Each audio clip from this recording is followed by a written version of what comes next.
दिनै गहपुराव आरो बिश्वनाथाव आरो सनितपुराव मोनथाम सुबुं गौमा लानाय जादों जोंनि हान्जानिफ्राय।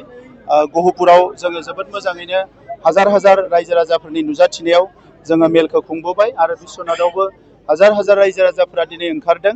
आङो बिश्वनाथनि जोंनि बर' रायजो राजा बयनिसिमबो आइ आफा बिदा फंबायनिसिम आङो हामलायनाय बावदों। जारिमिनारि मोनसे दिन जानो थांगासिनो दङ। गावनि मानसिखौ गाव भट होनो मोनगोन।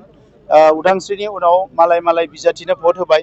एबार गिबि खेब जोङो गावनि बिजाथिनो भट होनो मोनगोन आरो बे ओनसोलनि फिसा फिसौ जौगालु खामानिनि थाखायबो मालायनियाव सोनारबोबाय, नाथाय एबारनिफ्राय मालायनियाव सोनारनो गोनां जानाय नङा। आङो दिनै प्राय 4 कोटिनि बिभिन्न आसनि बेवहाय फोसावदों, जिखौ जोङो थाबैनो मावगोन। अलरेडि बे ओनसोलावबो आलारि सोरांनि थानसालि लुनो हानाय, मन्दिर गिर्जा लुनो हानाय फैसाया फैहांबाय। स्कुल जोङो अलरेडि 12 लाख बे फरायसालियाव होदों। गोबां फरायसालिफोरखौ थिग खालामबाय।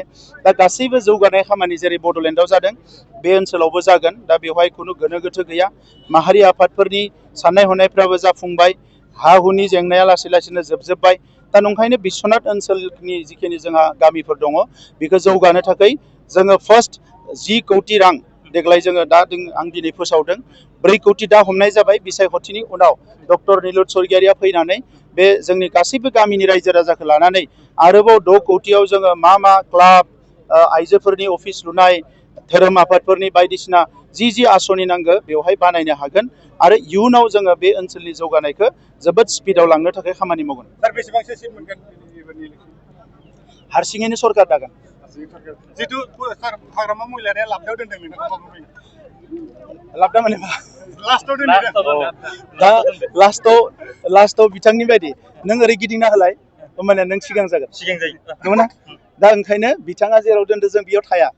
जोंथ' गोथै नङा ना, गोथां मानसिसो। हाग्रामा महिलारिया दोननाय जायगायाव जों थागोन नामा? बिथाङाबो थानाय नङा जों दोननाय जायगायाव।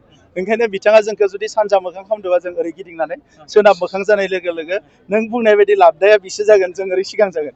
इलेक्सननि पस्टपन खालामनो थांदोंमोन दिल्लीयाव। आं मिथिया बिसायख'थिया पस्टपन जानाय नङा। आङो सानाखै जे पस्टपन जागोन।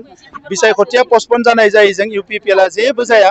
जोङो एनि टाइम रेडि आरो रायजो राजाफ्रानो रेडिबा इलेक्सन फावसायनाय आवगायनायजों जोंहा जेबो लोब्बा गैया।